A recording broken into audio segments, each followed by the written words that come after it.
A good morning from sacred space at Titania's realm. The time is 10:22 a.m. on, I think it's the 22nd. Let me just check. Yes, Wednesday the 22nd of April 2026. I'm going through something. It's neither good nor bad, but it's a bit astonishing. As you can see, I still have a swollen face. I don't know if that's going to be, if it's some kind of palsy or if that's going to be my new normal, or if the swelling's caused by the root canal inflammation. I see a private dentist on Monday, so I guess I'll find out what needs to be done in his professional opinion, what messes he has to fix up after the Hurston Dental Hospital debacle.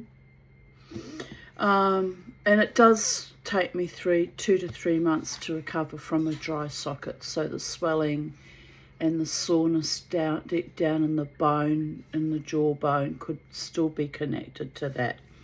So I'm having to be very circumspect and patient with myself as I heal, not just from the emotional upset of it all, but the physical attack on my core, literally on my bones, on my framework. And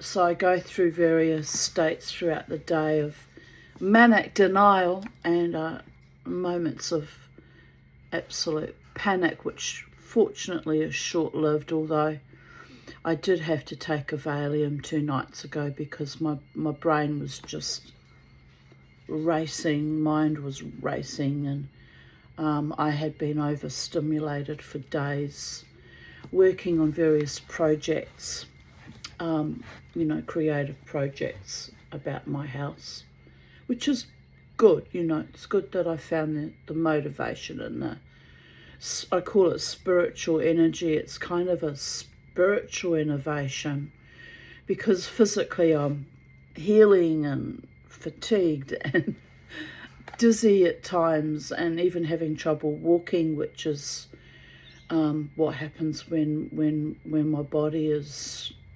struggling to heal. I'll get this weird lolling gait, and sometimes it's almost a swaying. It looks like I'm drunk, people of Earth, and that terrifies me because I'm afraid of neurological damage or impending other things that might manifest. God's forfend, like Alzheimer's or dementia.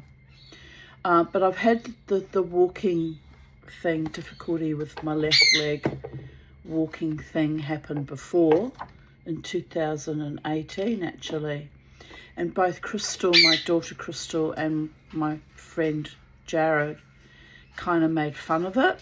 We were at Coochie Mudlow Island having a lovely day out.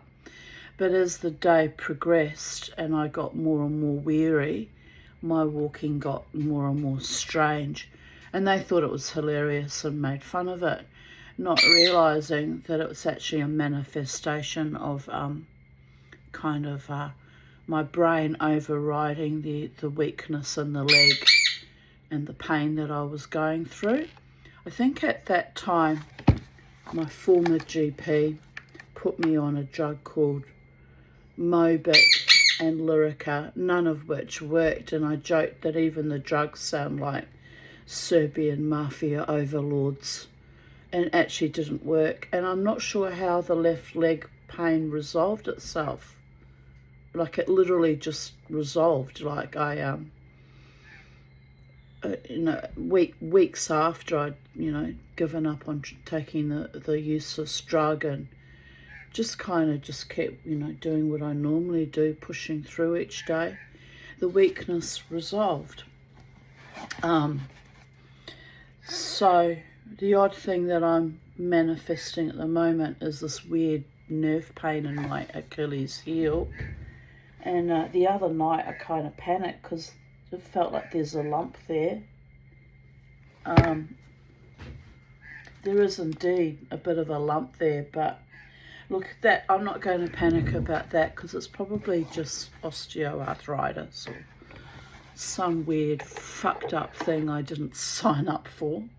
It's getting a bit frightening. Yes, I'm scratching at my ears because my ears are always seeping and my eustachian tube's blocked, and I really do feel like hell. But in spite of that, yesterday I had a very busy day cutting up little tiny squares of this little drawer lining silicone rubber stuff. I'll show you what I do.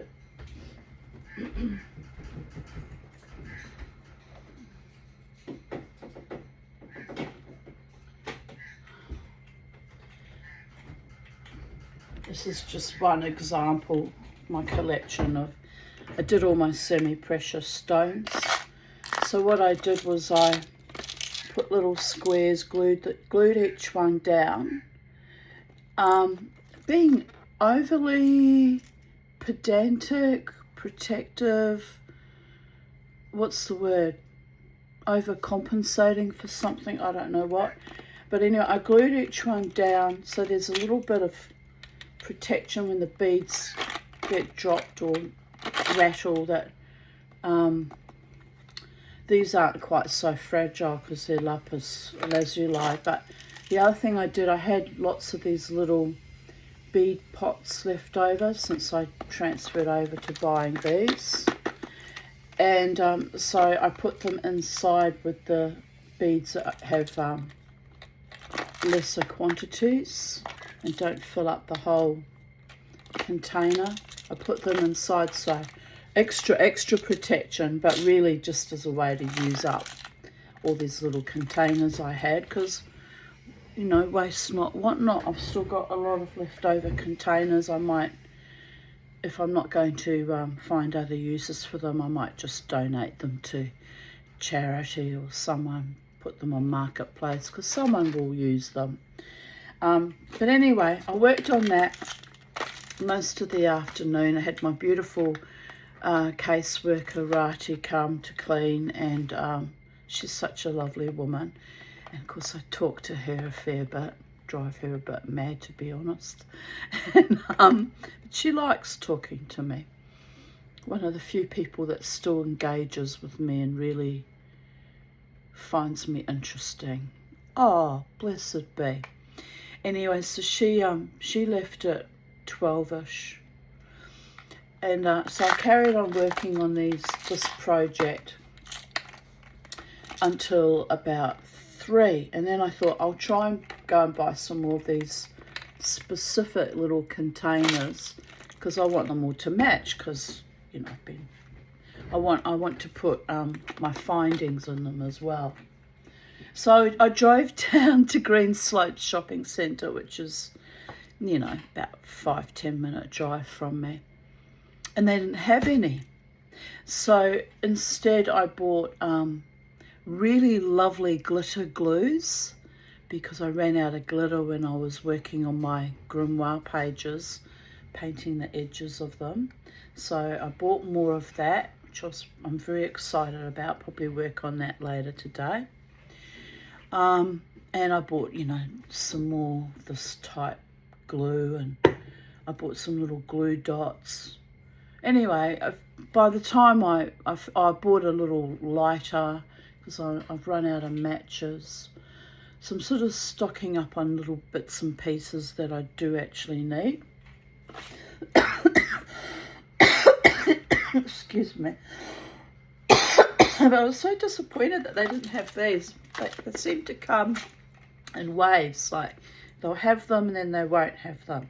So when I buy them, I buy, you know, 4, 6 at a time. They're $5 each, which isn't too expensive, but it's also not that cheap either when you're buying in bulk. Anywho, let me just put this back.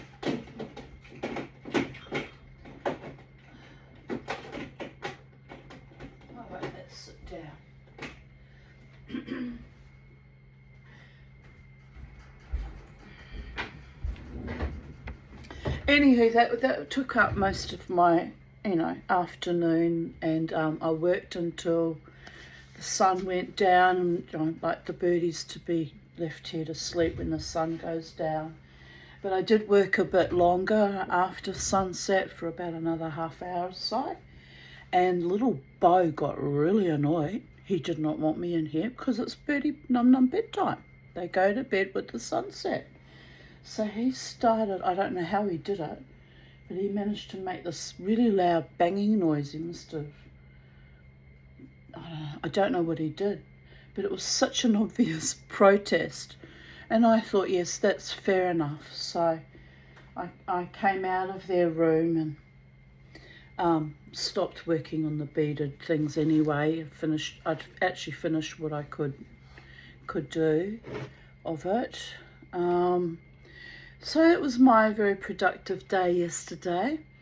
And then I went in, to the living room, the lounge room, sitting room, whatever you want to call it, and sat at my spinning wheel, and I spun wool until 2 a.m. when I was watching TV shows. I watched several TV shows, but the last one I watched that I found quite interesting is called Unchosen, about, I don't know, some kind of Mennonite or Amish type cult, and the corruption that was happening within their little sect. I'm not sure if it's meant to be fictionalized or real, but it was a bit triggering, to be honest. I also watched another show, a real show, about a woman that brought down a sect of traditional Mormons, and where the leader of that particular sect was R-wording and molesting all the underage children and marrying them. Just astonishing. So that was also triggering. So I finished off watching that. Then I watched something else that was a bit more lighthearted, and a comedy called The Miniature Wife. And then I watched Unchosen. So I did all that until 2 a.m. While spinning fleece, and I filled up another bobbin, and I'm just working through my bag of this particular sheep fleece. I've got about halfway through it, so I'm doing well. Just every night, just working as long as I feel like it. But by 2 a.m. I said to myself, you're tired, go to bed. I had to talk to myself as if I were a child, someone outside of myself. And so I did. I went to bed, and I actually slept without any difficulty, whereas, I've had trouble sleeping the last few nights because I've been so active and innovated, even though I'm actually ill. You wouldn't believe it to look at me, would you? Oh, you can see the bags under my eyes and the swollen face and that sort of thing. But the energy I've got is, and the mental clarity, and the going through things in my mind, friendships and relationships that dissipated in the last year, and having like little epiphanies and little flashbacks and little memories. I came to the conclusion during the night with all these little reminders and flashbacks and really odd behaviours of people, and high strangeness and narcissism and sadism and cruelty. I thought to myself, you've done well, Tanya, to survive this last 6 years since 2020, but in real terms, I've done well to survive my whole entire life, because my life has always been traumatic and difficult to fight through and navigate, and difficult to survive, actually. So I gave myself a little pat on the shoulder last night. I said to myself, with all the evil and ugliness and sordidity and viciousness and callow, cruel, sadistic behaviours and othering and false friendships, and even, you know, hindsight 2020, going right back in time to when my marriage imploded and the viciousness that really exploded after that. I'm seeing things in a whole new light, like how it really was, because at that time I was on the coalface fighting and in some kind of denial, really. Now the shards are off, and I can see how it was all kind of an orchestrated, deliberately targeted thing, like a spike protein, and every vector of my life I was under full-blown attack. And I couldn't imagine at the time what was going on. Who would have thought that that was even possible? Me struggling with 2 little children, that would be allowed to happen to a human being.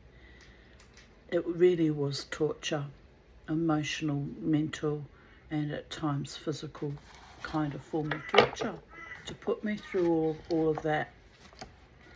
I still remember Robin Schwartz. Haven't seen him in many years, but he was a board member of our congregation back in the day when I was fighting the salacious, slanderous Nazi libel, and I had to fight for myself, advocate for myself at a special general meeting, and explain, you know, my background and who I am as a person, and how important it was to me to be Jewish and raise my children as Jews, and how awful what was done to me really was. And, you know, at the end of that meeting, I still remember vividly, I heard him say it, Robin Schwartz said it.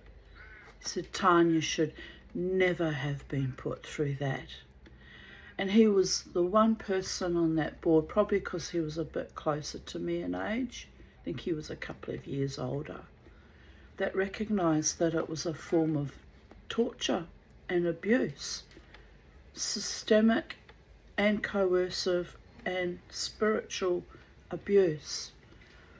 But I stayed in that congregation because actually my rabbi and one of the president of the congregation, no, he wasn't the president at the time, a former president of the congregation, went into bat for me, and my loyalty, I thought, was with them because they fought so hard for me, and it was about honour and integrity and me wanting to belong to, you know, a Jewish community and raise my children as Jews and give them some kind of spiritual, religious background of, not background, what's the word, a foundation that I thought would give them strength in these dark and turgid times, because all of our lives were dark and turgid because we were under full-blown attack. And I knew there would come a time when they would need some kind of, a religious foundational, I guess, brainwashing and programming, let's be fair here, to fall back on. And I also gifted them, both my daughters. Jasmine rejected it fairly young at a young age, but Crystal embraced it too for a long time. I don't know if she still practices, but I also gifted them their spiritual, witchy background. You know, I taught them about automatic writing, about, recording your dreams, which is very important actually. Even in psychology, they do that. They want you to record your dreams so they can keep track of you, harvest your reality and your genius that comes out through your dream state, actually. It's very interesting. When COVID came, the media put out a thing, please let us know what you're dreaming. And I've always recorded my dreams. I've always been forthcoming about talking about my dreams because I am the psychedelic dreamer, but even I thought that was odd. I thought no one's been bloody interested in hearing my dreams before. Why now? But anyway, that's just a little segue there. I did teach my daughters to, analyse and record, write down their dreams. I taught them about other occult practices, how to do it safely. I taught them about mediumship and trance. Anyway, interestingly, my elder daughter came to me when she came back from England in 2018. She said, I'm a shaman. And she'd been studying shamanism with some some Indian guy in Ireland, which that's fine, There's nothing wrong with studying shamanism. We need to be closer to the primordial nature of our actual earth and the energies and entities and spirits that reside upon this earth. And we need to learn to be able to communicate in respect and courtesy and harmonic resonance with the gods and the ancestors that love us and the land and water and air spirits. We're immersed in a field. Most of the time we're now in a technological field, a Wi-Fi, EMF, radiation type field, but we're also in another kind of field, which is the field of spirit. And as human mortals stuck in flesh suits, we need to be able to comprehend and analyze and communicate with those energies, because it's not an accident that they're becoming more and more visible to our ordinary mortal waking eyes. Our dimensions have been shifted, and so the demonic is on the increase.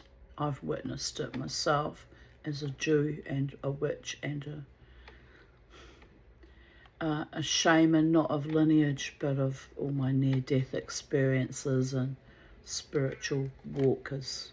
Gives me the right to call myself a shaman. I'm not credentialed, I don't have a piece of paper to show for it, but I have the spiritual pathway and the horrific survivalist experiences to call myself that. Anyway, what was I saying? As a witch and as a Jew and as a shaman, I've realised that evil really is seeping everywhere. I've just finished watching a very interesting video by Slesor, talking about the timeline distortions and the shift that he believes happened in 2020, but those of us who know it was connected to CERN and happened as far back as 1995, perhaps even earlier. But it just became more global and more intense in 2020. Let's put it that way. It's when the normies, the people that were completely oblivious to these alternate realities and timeline distortions and the demonic walking amongst us, looking very ordinary like you and I and Joe Bloggs next door, infiltrating our planet to exponential levels, which is terrifying. Most people hadn't even really noticed. They were too busy, head down, ass up, in survival mode, going to work every day, providing for their families and doing the best they could. And it was only little old me that was watching the slow chipping away, breaking down, melting of our reality, almost like a nuclear fusion bomb had been set off and we literally did melt, metaphorically speaking, not physically. Obviously we're still here in our physical forms, but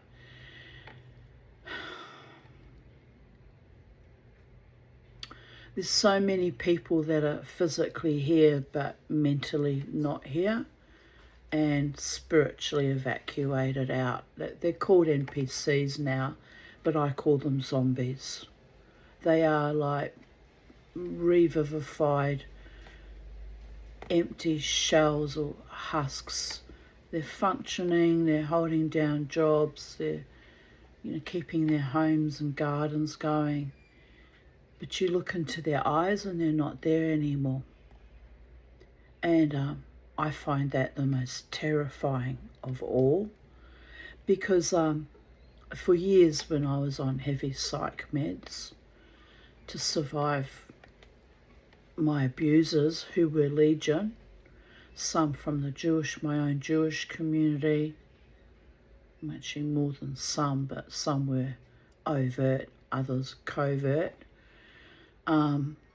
My former husband and his family members, and my former mother and stepfather, and then after he died in 1995, she took up with the con man in 1998, so that was another descent into hell.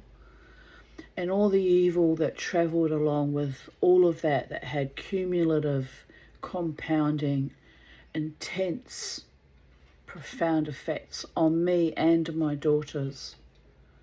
It cost me my rightful inheritance ultimately, which would have come to them when I passed, so that's why they hate my guts. They blame me for losing that money and wealth when it wasn't actually my fault and there was nothing else I could have done. They also blame me for being courageous when COVID came, so no, not going to comply with that. It's evil, it's anti-humanistic, it's life-threatening, it's dangerous. So they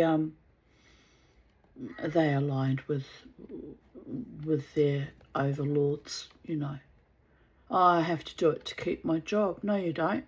If you'd all said no, there'd be a lot more healthier people running around our world than there are now. Many would have still been alive.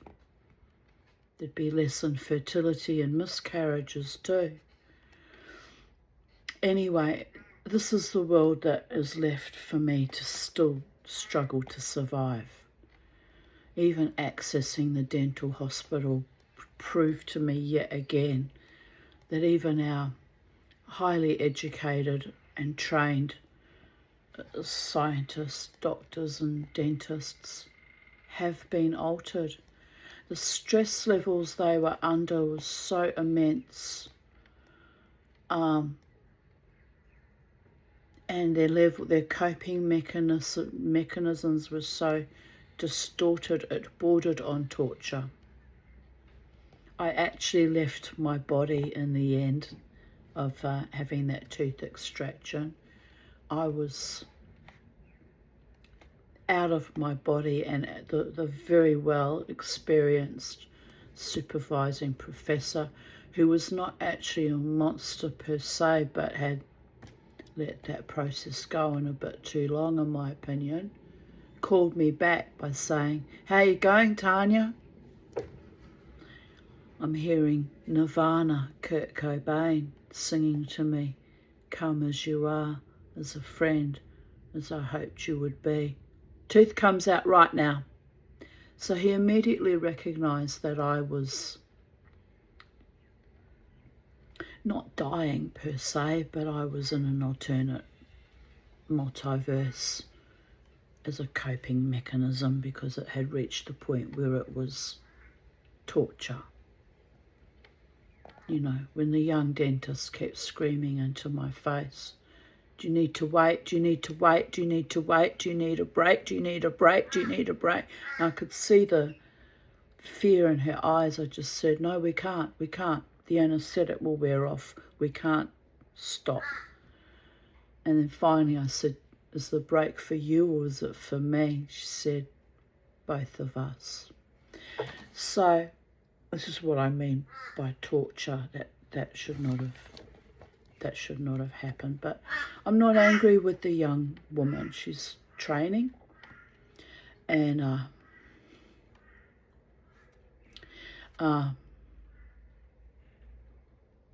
I perceive that what has happened is because I'm still pristine, as in I haven't been altered by the mRNA violations. I mean, I have some of it because I caught the actual illness in 2023, but I don't have the double or triple whammy of being injected with it as well. And also under high peak emotional trauma situations, I disassociate. So what was happening was she's probably looking into my jaw, working on that, trying to loosen that tooth. And she was seeing, you know, my eyes change colour, which is frightening to the uninitiated. But my eyes have always changed colour. My eyes change colour if I'm crying. You can tell if I've been crying because they go a really bright green. And sometimes, like today, they look grey and other times they're blue. It's just, I don't know why that is. It's not something that I have under my control. It's not deliberate trying to terrorise people. It's just my eyes change colour. You know, when I went for the root canal, the first root canal work, I said to the dentist, you know, don't freak out, but my eyes will change colour and I will disassociate under extreme pain thresholds, extreme stress situations, and, you know, it's not personal. But she did ultimately freak out a bit too. And this is the thing, is they need to learn not to freak out. People who've gone through extreme trauma situations like I have since a very early childhood, our brains are wired differently. So our bodies react a bit differently to ordinary people that just happen to have the misfortune of being poor that go up to those hospitals. We go up and we get brutalised because we don't function like other people, and so they find that on some level, subconsciously or consciously, threatening.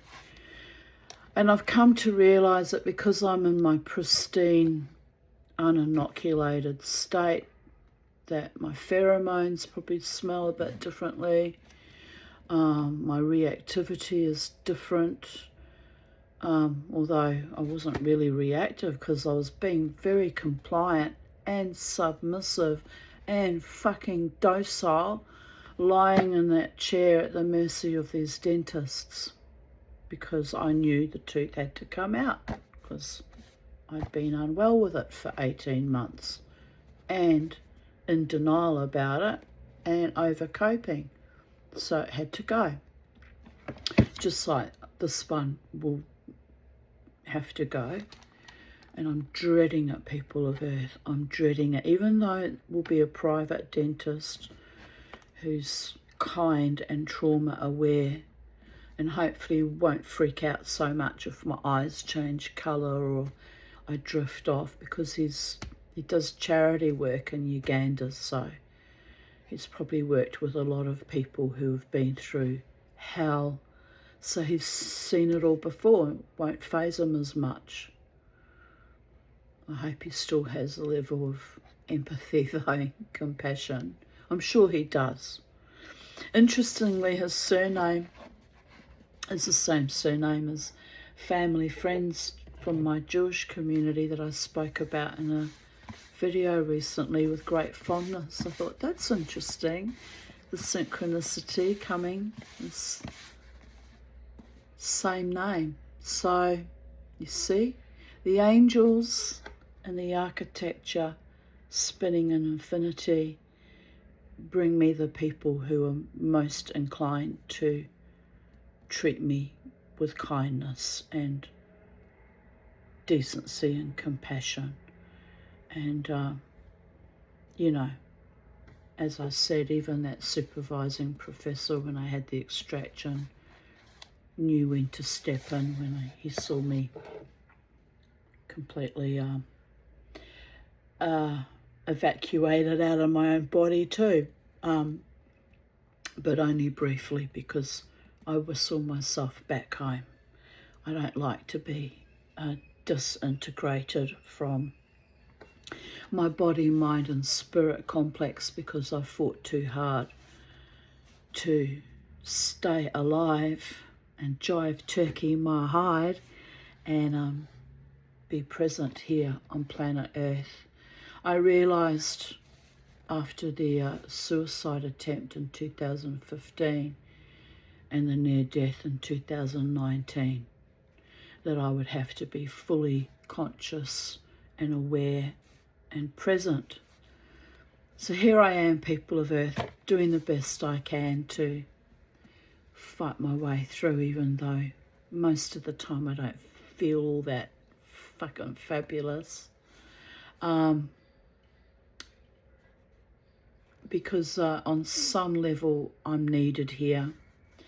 Maybe not in 3D reality with people, actually coming to me and talking to me, except for Rati and the debriefs I have with my psychiatrist every 2 weeks. So apart from that, I'm very isolated, but I do perceive that I'm needed, that my little YouTube videos, although they can be a bit confronting and terrifying at times, because I will not shrink from the truth, are needed and valuable and important, even if it's only to one person, and I don't know who that person might be. But if you resonate with what I'm saying and you comprehend what I'm saying, and you're experiencing the same attitudes and changes in personality and control dramas coming from our institutions or government-controlled boards, then you know what it is that I'm putting down here. And that I'm not alone. I saw that in the comments section this morning in Slesor's timeline distortion video. I most definitely am not the only one that is thinking and feeling this and is awake to it. So, but we're all separated by virtue that we're all in all different parts of the planet, and there's no one here that aligns with me anymore, really, per se, or that can handle my freedom-fighting spirit. I mean, how can I fight? I don't have weapons, don't know how to shoot a gun, or can't even shoot arrows because I have mixed vision, so I couldn't learn that properly. I could go back and learn it properly and learn to shoot left-handed, but it's an expensive sport, and it's a waste of my time and money, really. $325 for that course, and they couldn't figure out that I couldn't see properly. My hand-eye coordination wasn't right until the last lesson. Oh!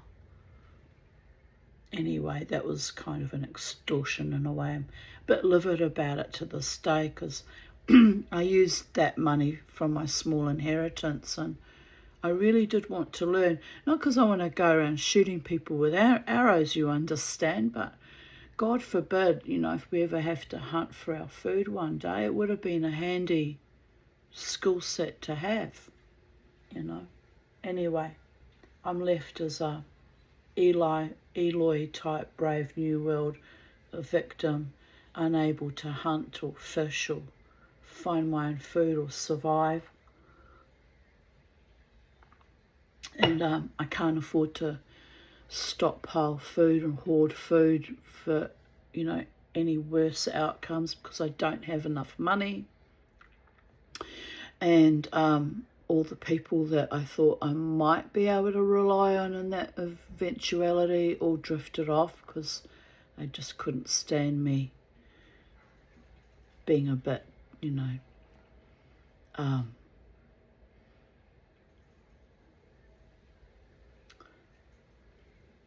not negative. I'm not negative. I'm actually bloody realistic. They just couldn't stand hearing about it anymore.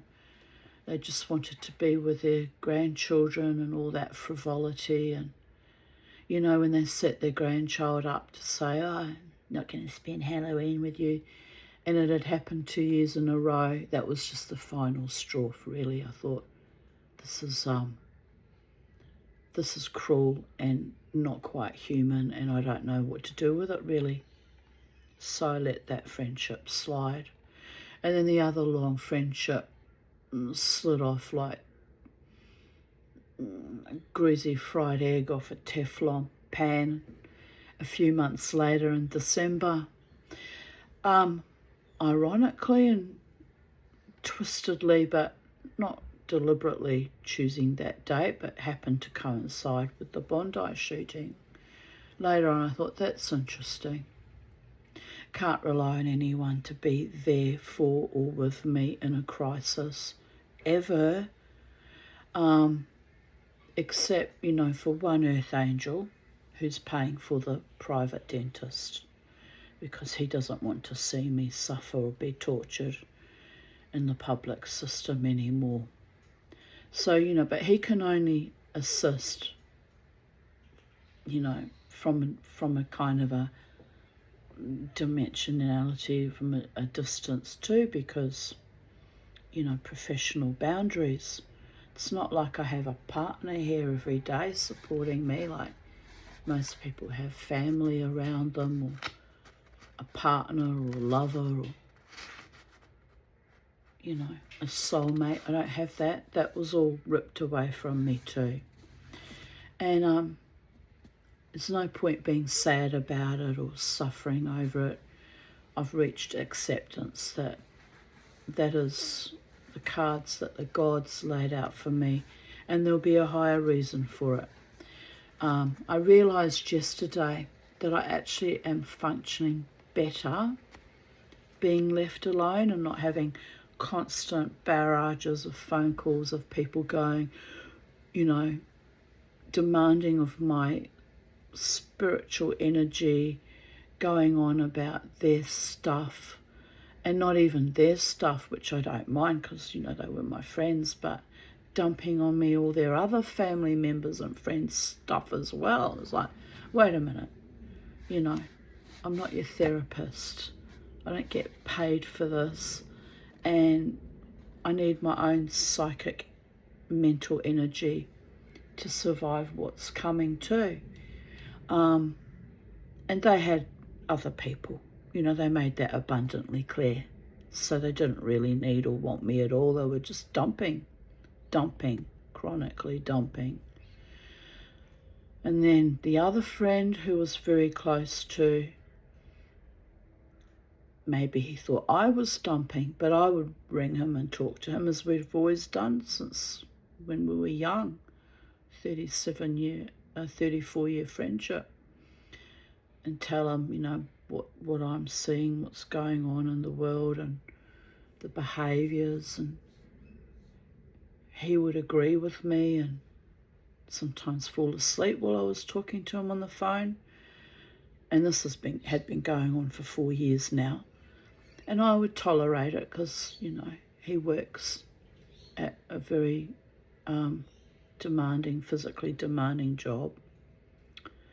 And his adverse reaction, although he's still in denial about it being an adverse reaction, but it bloody well was he got diabetes. So that also is life-threatening and draining and fatiguing and has to be managed with diet constantly, and it's a constant battle. So he drifted off too. But, the day he drifted off was the day of the Bondi shooting. And we didn't know what had happened because we were at the Lifeline Book Fest and I was buying books, this one in particular, to read on my YouTube channel. So, you know, it's taken me 4 months to recover from the shock of all of that, really. And 4 months and 1 week. It was a huge shock. But as I say, I do have other friends and acquaintances that I don't see regularly, but, you know, have been very kind to me. So to you, Tarina, who kindly went out with me recently, and we had a lovely day. She's still recovering from her knee surgery. And to Robin and Peter, who took me out for my birthday, which was also very kind. And Robin had driven me to and picked me up from the tooth extraction, which when I came out from that, I was actually in shock. So she got to see a side of me that not everybody gets to see, the Tanya in absolute vulnerability and in shock. So that was very kind of her also. So I have a few good people out there in the world that I know I could call on, you know, to talk to or visit or have them visit me, but everyone's insulated and isolated, and my friend Robin's very busy helping an elderly friend of theirs who's struggling with his health. So I don't impose. I know that she's busy with all of that. And, you know, I'll see her when I see her, and her partner Peter as well. So it's all good. Everything's quite wonderful, really, all things told. And I'm living my best life to the best of my abilities with, you know, my limited, meagre resources. And I'm kind of peaceful and contented and busy on my YouTube, you know, commenting on various videos that I see, contributing to that community, as it were.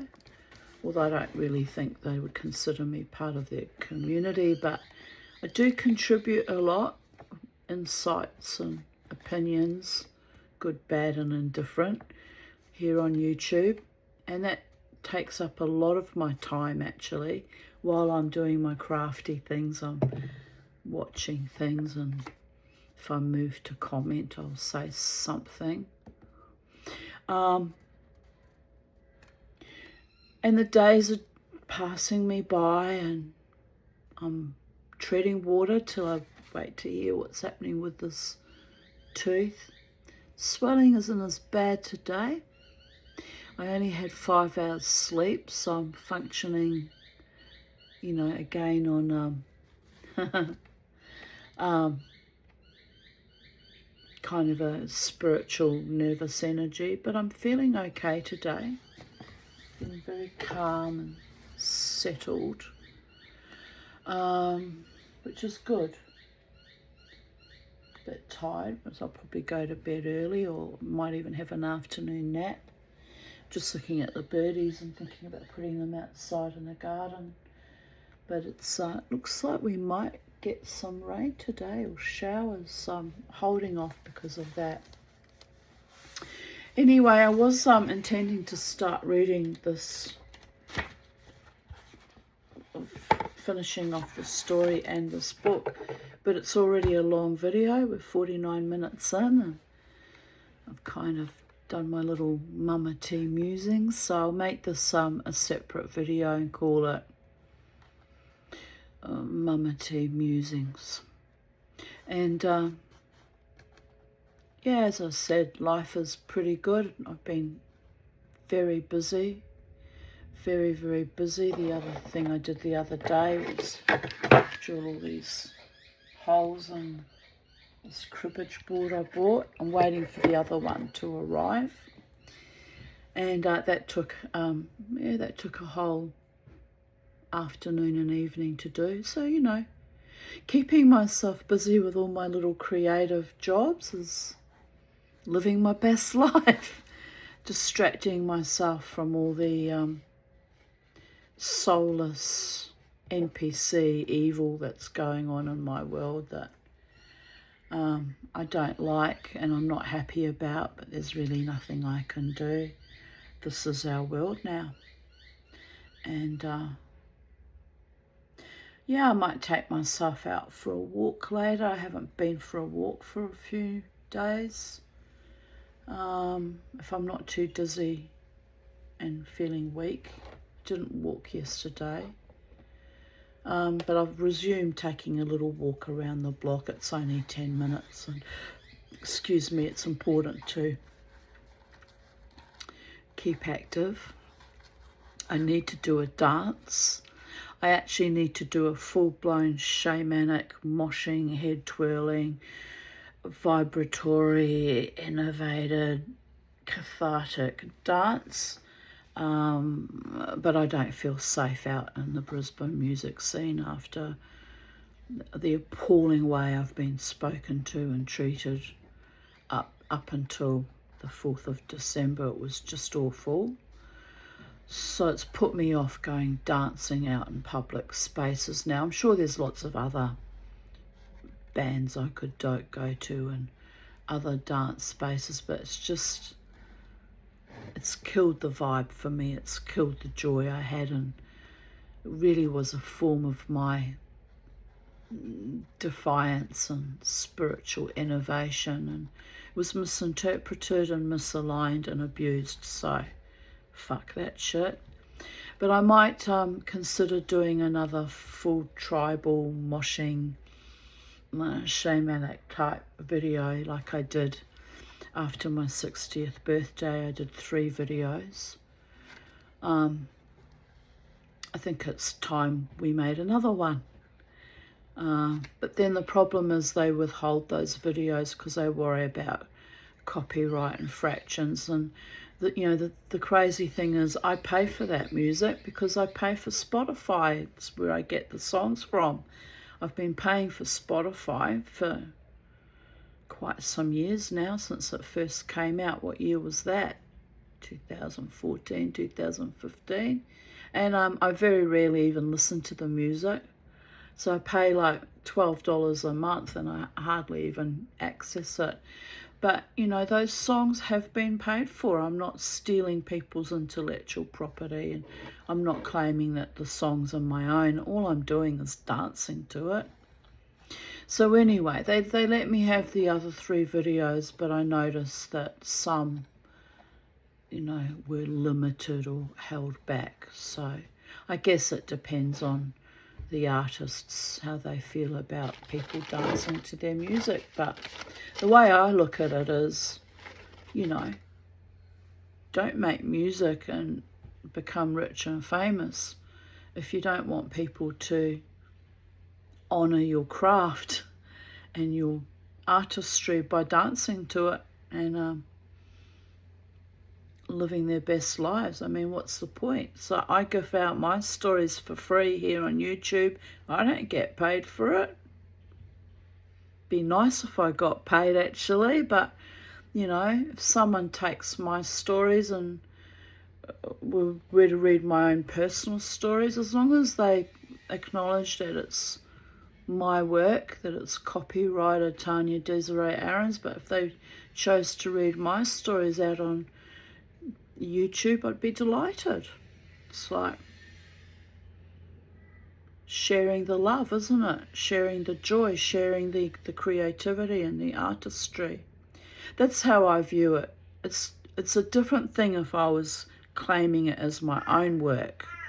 Then it would be, a copyright violation or intellectual property theft, or however you want to call that. Anyway, just my little musings for today. It's a beautiful day again, even though there's quite a bit of dark cloud cover. I think we'll only get showers if we get any rain. It hasn't rained properly for days, which is a worry, actually. So yeah, on that note, Blessed be from Sacred Space at Titania's Realm. And I'll be back shortly with finishing off this book and the story The Bear Came Over the Mountain by Alice Munro. Bye for now.